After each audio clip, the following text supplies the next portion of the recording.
Hello. तर आज होती मामाची हळद. सकाळी रेडी होऊन वनवलीत जायला निघालो आणि तिकडे पोचलो तर हळदीला ऑलरेडीच सुरुवात झाली होती. तर मग आम्हीसुद्धा एक एक करून हळद लावायला सुरुवात केली.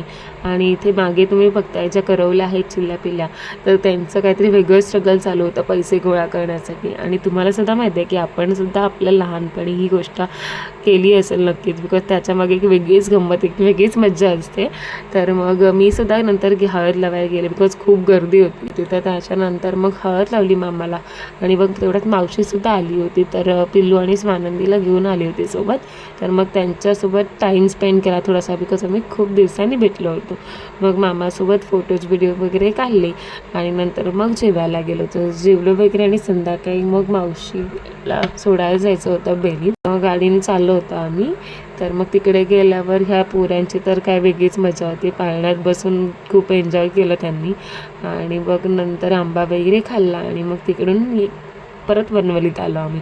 त्यानंतर मग संध्याकाळी चेंज केला आणि मग नवरीकडे जायचं होतं, म्हणजेच मामीकडे मामाची उष्टी हळद घेऊन. तर आम्ही सगळ्याजणी तिकडे गेलो.